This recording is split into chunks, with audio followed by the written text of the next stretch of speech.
Hi friends, ಹೇಗಿದ್ದೀರಾ? Welcome to Infoloka. Friends, Ramayana ಎಂದರೆ ನಮಗೆ ನೆನಪಿಗೆ ಬರುವುದು ಶ್ರೀರಾಮನ ವನವಾಸ, ಸೀತಾಪಹರಣ, ಆಂಜನೇಯ ಮತ್ತು ವಾನರ ಸೈನ್ಯದ ಪರಾಕ್ರಮ, ರಾಮರಾವಣರ ಯುದ್ಧ ಮತ್ತು ರಾವಣನ ಸಂಹಾರ.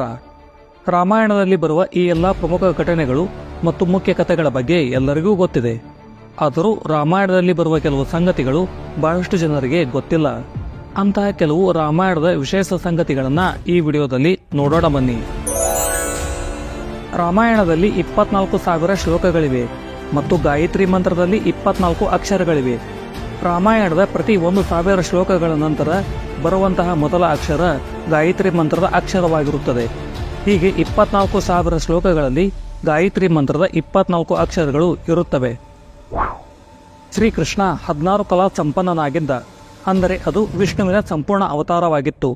ಆದರೆ ಶ್ರೀರಾಮ 14 ಕಲೆಗಳನ್ನು ಮಾತ್ರ ಹೊಂದಿದ್ದ, ಏಕೆಂದರೆ ರಾವಣ ಒಬ್ಬ ಸಾಮಾನ್ಯ ಮನುಷ್ಯನಿಂದ ತಾವು ಬರಬೇಕು ಎಂದು ವರ ಕೇಳಿದ್ದ. ಹಾಗಾಗಿ ರಾಮನಲ್ಲಿ ಸಂಪೂರ್ಣ 16 ಕಲೆಗಳು ಇದ್ದರೆ ಆಗ ಅವನು ದೇವರಾಗುತ್ತಾನೆ, ಮನುಷ್ಯನಾಗುವುದಿಲ್ಲ. ಆದ್ದರಿಂದಲೇ ರಾಮ 14 ಕಲೆಗಳೊಂದಿಗೆ ಸಾಮಾನ್ಯ ಮನುಷ್ಯನಂತೆ ಎಲ್ಲ ಕಷ್ಟಗಳನ್ನು ಅನುಭವಿಸಬೇಕಾಯಿತು. ಅದಕ್ಕೆ ರಾಮ ಪುರುಷರಲ್ಲಿ ಉತ್ತಮ, ಅಂದರೆ ಪುರುಷೋತ್ತಮನಾಗಿದ್ದಾನೆ. ರಾಮನಿಗೆ ಒಬ್ಬ ಹಿರಿಯ ಸಹೋದರಿ ಇದ್ದಳು ಎಂದು ಬಹಳ ಜನರಿಗೆ ಗೊತ್ತಿಲ್ಲ. ಆಕೆಯೇ ಕೌಶಲ್ಯ ಮಗಳು ಶಾಂತ.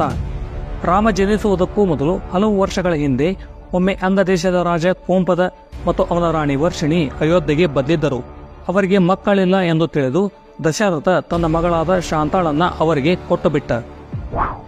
ಶ್ರೀರಾಮ ವಿಷ್ಣುವಿನ ಅವತಾರವಾದರೆ ಲಕ್ಷ್ಮಣ ಶೇಷನಾಗನ ಅವತಾರ, ಭರತ ಸುದರ್ಶನ ಚಕ್ರದ ಅವತಾರ ಮತ್ತು ಶತ್ರುಘ್ನ ಪಾಂಚಜನ್ಯ ಶಂಖದ ಅವತಾರವೆಂದು ಹೇಳಲಾಗುತ್ತದೆ.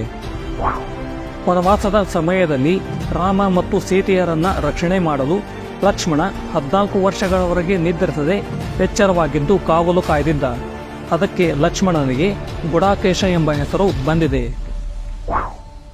ಶ್ರೀರಾಮ ಸೀತಾ ಸ್ವಯಂವರದಲ್ಲಿ ಭಾಗವಹಿಸಲು ಬಂದಿರಲಿಲ್ಲ.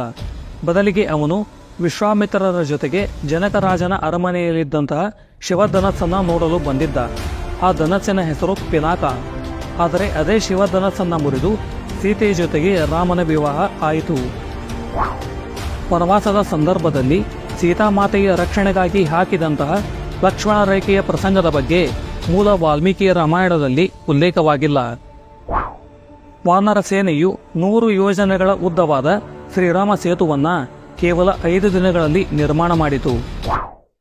ಶ್ರೀರಾಮನ ಶಕ್ತಿ ಎಷ್ಟಿತ್ತು ಅನ್ನೋದಕ್ಕೆ ರಾಮಾಯಣದ ಅರಣ್ಯಕಾಂಡದಲ್ಲಿ ಉತ್ತರವಿದೆ.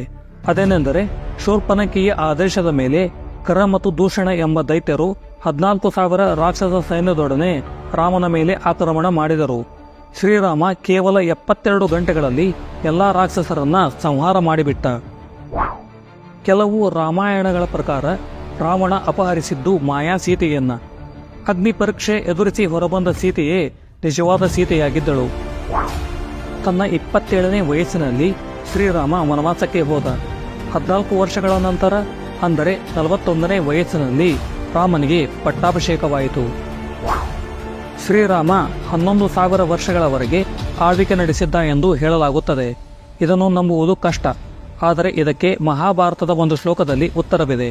ಅದೇನೆಂದರೆ, ಯಾವ ವ್ಯಕ್ತಿ ಸಂಪೂರ್ಣ ಧರ್ಮದಿಂದ ಬದುಕುತ್ತಾನೋ ಅವನ ಒಂದು ದಿನ 1 ವರ್ಷಕ್ಕೆ ಸಮನಾಗಿರುತ್ತದೆ. ಇದರ ಪ್ರಕಾರ 11,000 ವರ್ಷಗಳು, ಅಂದರೆ 30 ವರ್ಷ 6 ತಿಂಗಳುಗಳ ಕಾಲ ಶ್ರೀರಾಮ ಆಳ್ವಿಕೆ ನಡೆಸಿದ್ದ. ಶ್ರೀರಾಮನ ಯುದ್ಧ ಕೌಶಲ್ಯಗಳನ್ನು ನೋಡಿ ಜಾಂಬವಂತ ರಾಮನೊಡನೆ ಯುದ್ಧ ಮಾಡುವ ಇಚ್ಛೆಯನ್ನ ಹೇಳಿಕೊಳ್ಳುತ್ತಾನೆ.